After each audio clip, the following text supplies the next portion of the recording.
So welcome to our AS1 English learning class. Today is 107th class and I think 11th class of active and passive voice. You can see 106 other classes on our channel, YouTube channel or some other channel if they are uploaded anywhere else. Okay, तो active और passive हम कर रहे थे. आज हमारी 107वीं class है. I think इसकी 10 क्लासेस हो चुकी है एक्टिव पैसिव की. आप पहले की क्लासेस भी देख सकते हैं, यूट्यूब पे भी अवेलेबल है. तो कल मैंने जो आपको कराया था, क्या कराया था, कुछ याद है? बताओ गिरीश, क्या कराया था कल? मैंने आपको past indefinite tense, past continuous tense भी हो गया था हमारा, हो गया था पास्ट कॉन्टिन्यूस टेंस. मैं आपसे पास्ट इंडेफिनिट टेंस आपको बता रहा था कि जिसके अंदर सब्जेक्ट के साथ सेकंड फॉर्म ऑफ वर्ब लगती है, या तो डिड नॉट लगता है या डिड लगता है, क्वेश्चन करते हैं, और अगर डिड लग गया तो फर्स्ट फॉर्म ऑफ वर्ब लग जाती है. जैसे एक सेंटेंस था, ही टुक टी यस्टरडे, ही टुक टी यस्टरडे. और फिर इसी को अगर मैं करूँगा पैसिव के अंदर, तो पैसिव में क्या होता है, सब्जेक्ट के साथ वाज या वर लगता है, third form of verb. Subject के साथ वाज या were not plus third form of verb, या फिर वाज या वर के साथ सब्जेक्ट और नॉट और थर्ड फॉर्म ऑफ वर्ब. ये पहले की क्लास में आप ध्यान से देख सकते हैं, सुन सकते हैं, और इसको कॉपी में भी नोट कर सकते हैं. तो अब जैसे कहा मैंने, ही टुक टी यस्टरडे, कि कल उसने टी ली. तो देखिए, सबसे पहले इसको एक्टिव में ही समझिए. ही एक सब्जेक्ट है, टुक टेक की सेकंड फॉर्म टुक टी यस्टरडे. अब जो मेन फंडा हमारा होता है वो क्या होता है कि हम लोग ऑब्जेक्ट को बना देते हैं सब्जेक्ट. तो ऑब्जेक्ट क्या है यहाँ पे, टी. तो क्या हो गया, टी. अब मैंने क्या बताया, सब्जेक्ट आ गया, मतलब जो ऑब्जेक्ट था सब्जेक्ट बन गया, तो सब्जेक्ट आ गया. सब्जेक्ट के बाद वाज या वर और third form of verb. Was लगेगा कि वर लगेगा, इसमें लगेगा हमारा वाज लगेगा, टी वाज. फिर third form of verb, verb क्या था, टेक. टेक का third form taken, tea was taken. किसने ली, किसके द्वारा ली गई, बाय हिम यस्टरडे.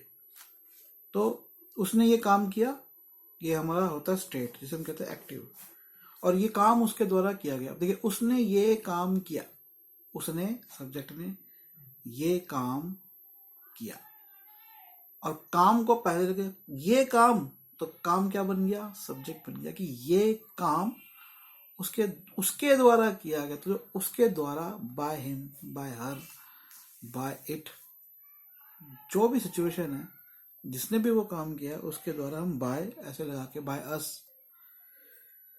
ठीक है. जैसे the old lady took medicine yesterday, old lady ने दवाई कल ली. The old, an old lady took, old lady है तो an old lady took medicine yesterday.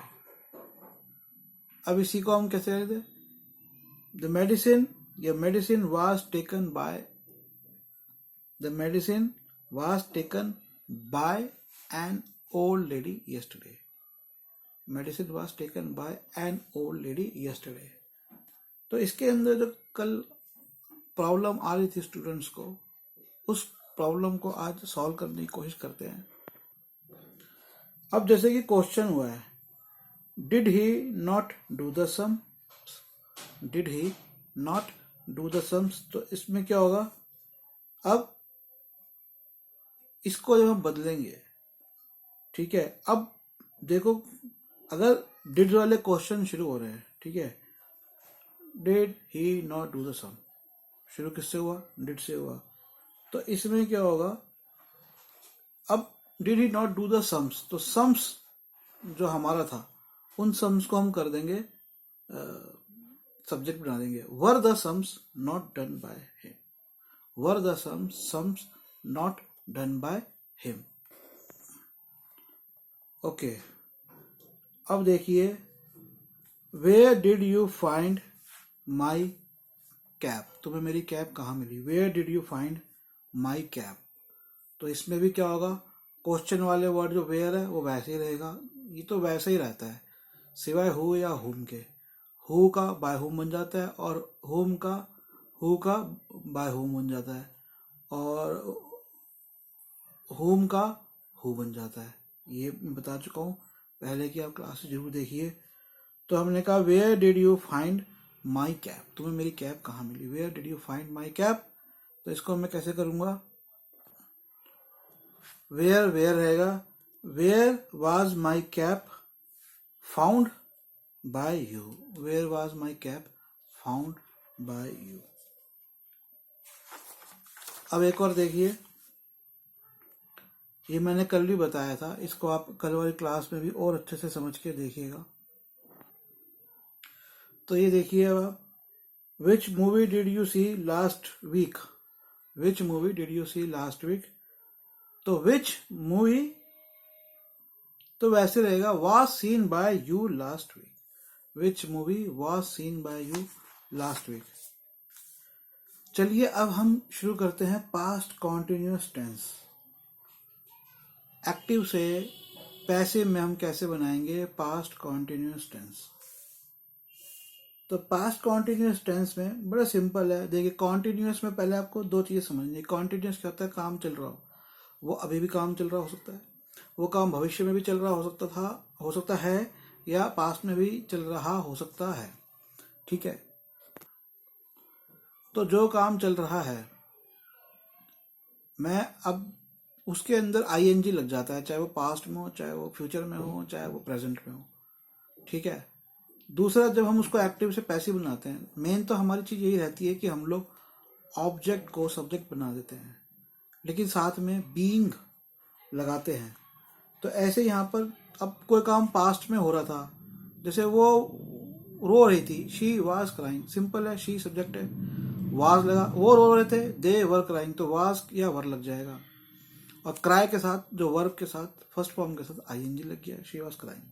ठीक है, सिंपल है। अब लेकिन अब देखो, जब हम इसको पैसिव में करते हैं, ये तो खैर एक सेंटेंस नहीं है, इसे मैं कहूँगा कि पैसिव में करें, लेकिन पैसिव में अब जो उसका ऑब्जेक्ट है, देखिए एक चीज आपको मैं और चीज बता दूं कि हम ऑब्जेक्ट का सब्जेक्ट से रिलेशनशिप क्या होता है कि जो उसका जो वर्ब होता है, दूसरी क्रिया होती है, वो ट्रांसफर होती है। ये भी अलग अलग तरह के होते हैं। अगर आप हमारे वर्ब्स के अंदर जाएंगे तो आप लोगों को समझ में आएगा, जो आप हमारी पुरानी क्लासेस देखिए वर्ब्स की, और तो उसमें आपको वर्ब्स की क्लासेस में समझ में आएगा कि कैसे कौन सा एक्शन, ये नहीं है कि हर वर्ब के एक जैसा होता है, वर्ब भी कई कई तरह के होते हैं।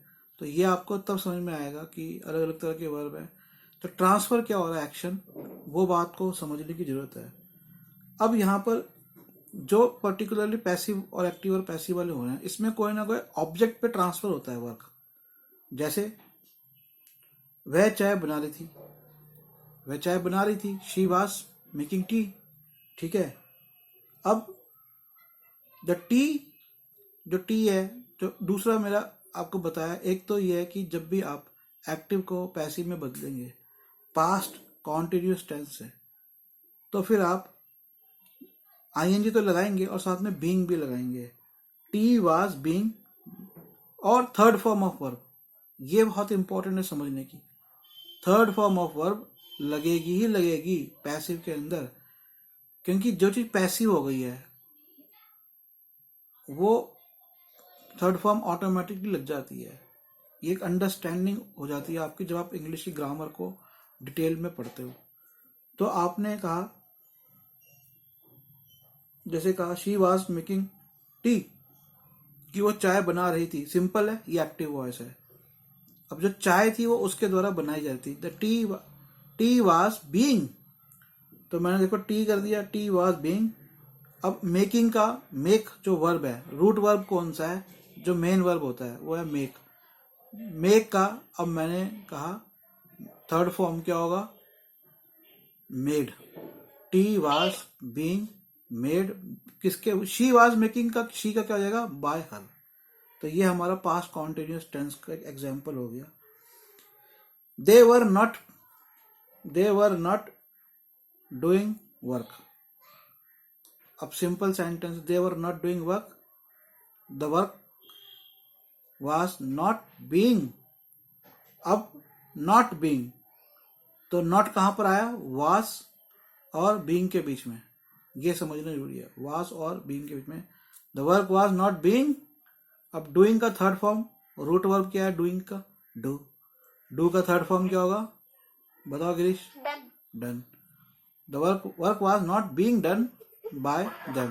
अब मैंने इसको देखा भी नहीं था, यहाँ पर ये सेंटेंस नहीं है बुक में, मैंने अपने आप बनाया और मैंने बिना देखे बोला। और मैंने सच्ची बताऊँ, मेरे को भी इतना कुछ वो नहीं है प्रैक्टिस, आई मीन मेरे लिए English language for me is like a very which is I am using. जैसे आप चीज़ यूज़ कर रहे हो, जब आप कोई चीज़ यूज़ कर रहे हो डजेंट मीन कि आप उसको स्टडी कर रहे हो, बट बिकॉज ऑफ यूसेज, जैसे मैंने कल वाली क्लास में समझाया था कि आपको यूज़ करनी चीज़ों को।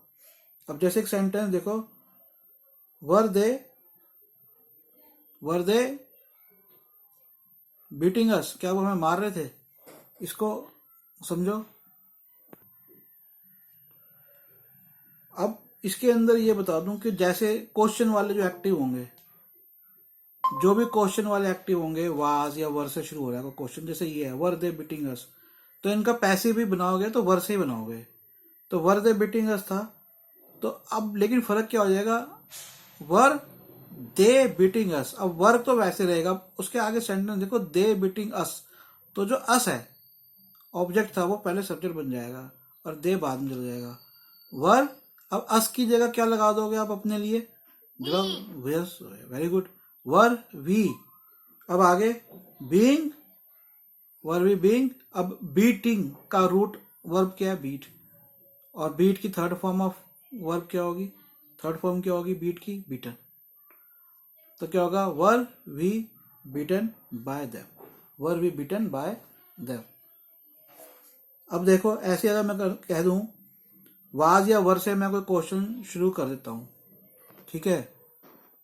मान लो मैंने क्वेश्चन शुरू किया, वाज शी टीचिंग यू, तो इसे कौन बताएगा? Was she teaching you? हाँ, वाज से शुरू हो रहा है ना बेटा, वाज शी टीचिंग यू। बताओ, वाज शी टीचिंग यू?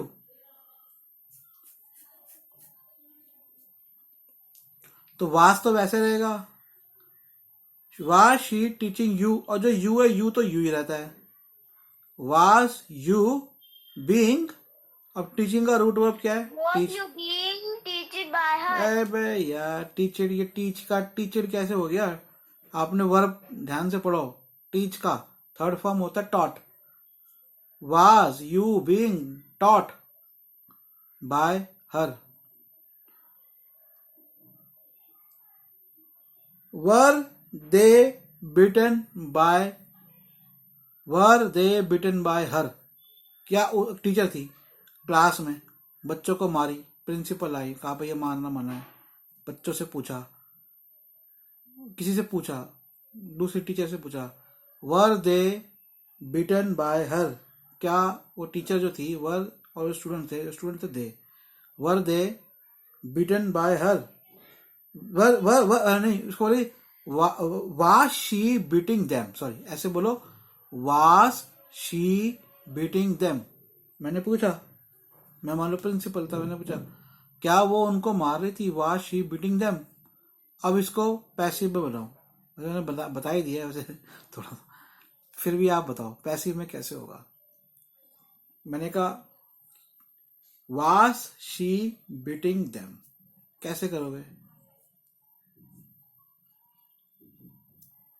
अब इसमें एक चीज समझने की है, अब ये था वाज शी बीटिंग देम, अब ठीक है हम वाज को वैसा वाज या वर लगाते हैं, लेकिन साथ में एक चीज और देखते हैं, उसके बाद जिसकी हम बात कर रहे हैं उसका सिंगुलर है प्लूरल है?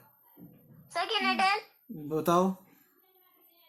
Was they being वही तो मैं बता रहा हूँ, by her?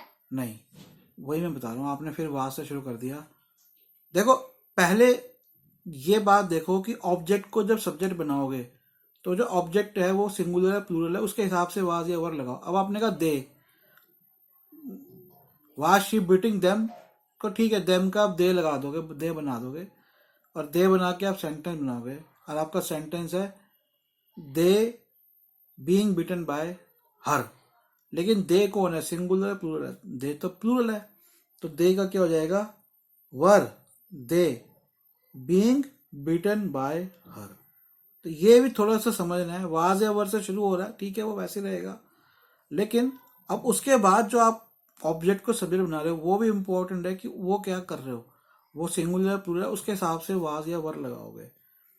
अब एक और जैसे देखो, वर दे वॉशिंग देयर क्लोथ्स।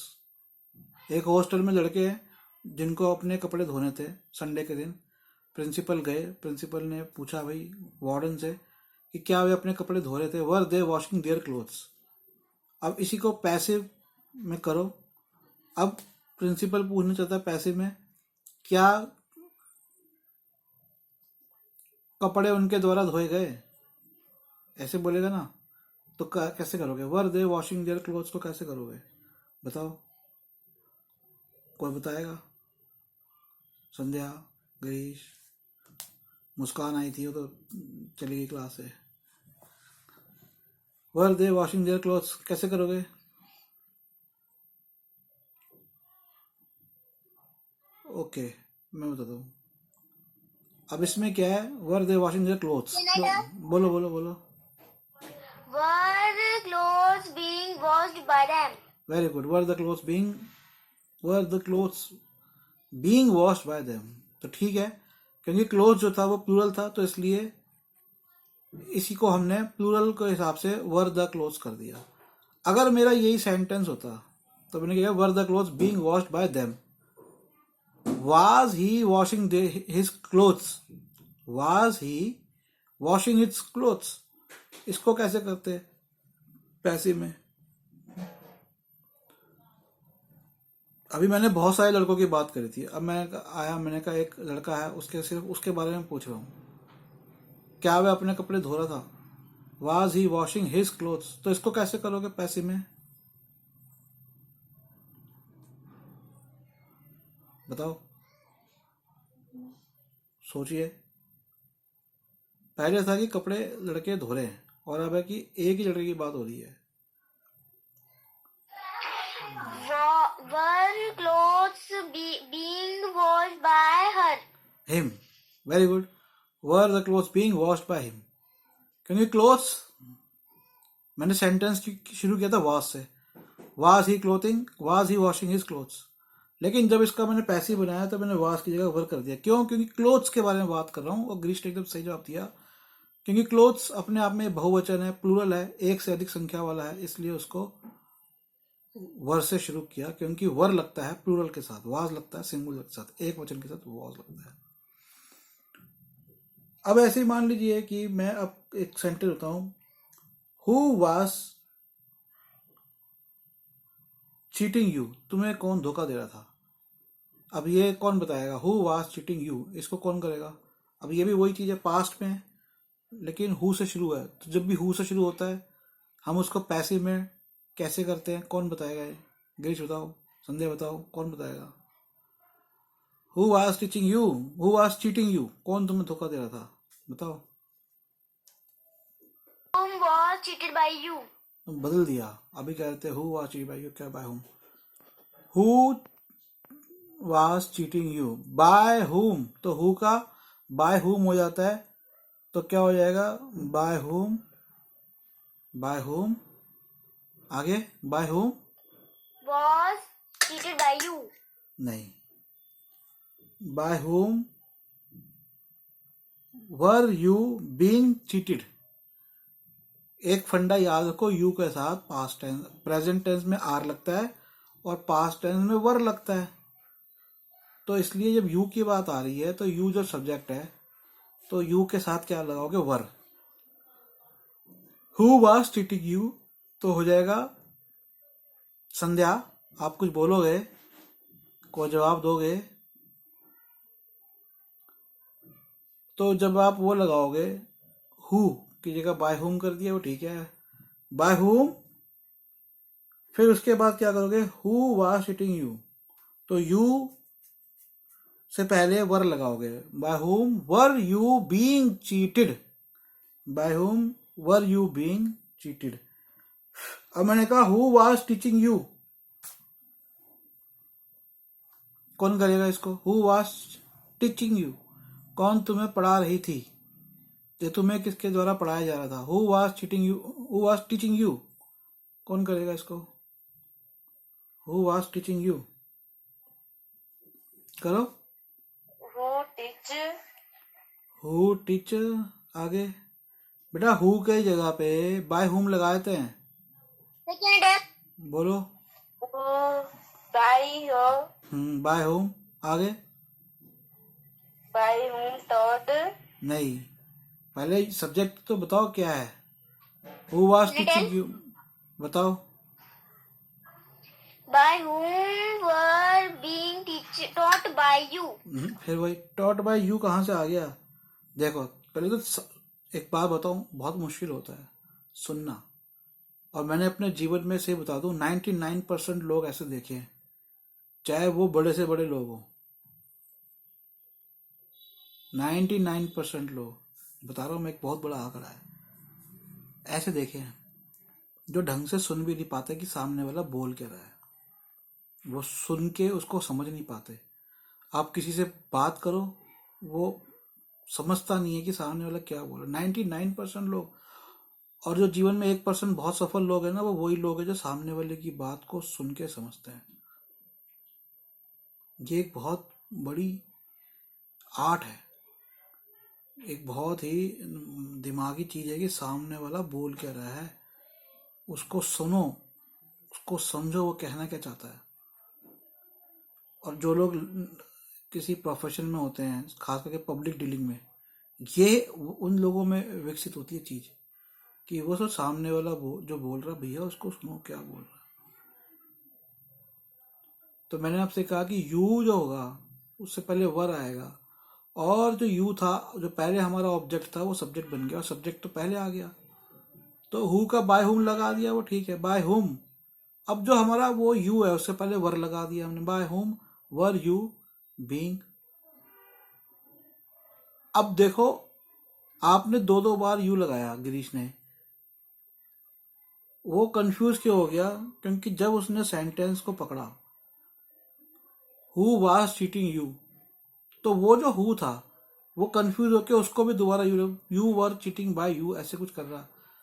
लेकिन क्योंकि जब हमने हु की जगह बाय हुम लगा दिया, तो बाय हुम के अंदर ही जो यू का जो सेंस था, उस यू का कि जिसने तुम्हें चीट किया, वो बाय हुम में आ गया। By whom were you being cheated, by whom were you being taught, by whom were you being beaten, by whom were you being made laugh, who was making you laugh, कौन तुम्हें हंसा था? by whom you were being made laugh। अब देखो who were you talking, whom were you talking, whom were you talking। अब whom का क्या हो जाएगा, कौन बताएगा इसे? whom were you talking, very good, whom का हो जाएगा who। अब इसको आगे who was being talked by you, थोड़ा सा ट्रिकी है, समझो। whom were you talking, तुम किससे बात कर रहे थे? अब देखो इस सेंटेंस में क्या whom were you, क्योंकि you है तो वर लग गया। whom were you being talking, अब तुम किसी से बात कर रहे थे, वो भी तो कोई व्यक्ति होगा ना। अब वो व्यक्ति मुझे नहीं पता, अच्छा वो जो व्यक्ति है वो तो खैर कुछ भी हो सकता है, जेंडर कुछ भी हो सकता है, लेकिन वो थर्ड पर्सन है, यू तो नहीं है, वो ही शी हो सकता है, और जो ही शी है उसके साथ वाज लगेगा, वर नहीं लगेगा। तो हु वाज लगा दिया, being talked, third form of verb, by you, who was being talked by you. ठीक है, तो ये हम आज यहीं खत्म करते हैं, कल हम करेंगे पास्ट परफेक्ट टेंस कैसे बनेगा एक्टिव पैसिव में। बाय बच्चों। Bye, sir. Have a nice day. Bye. Bye, all of you.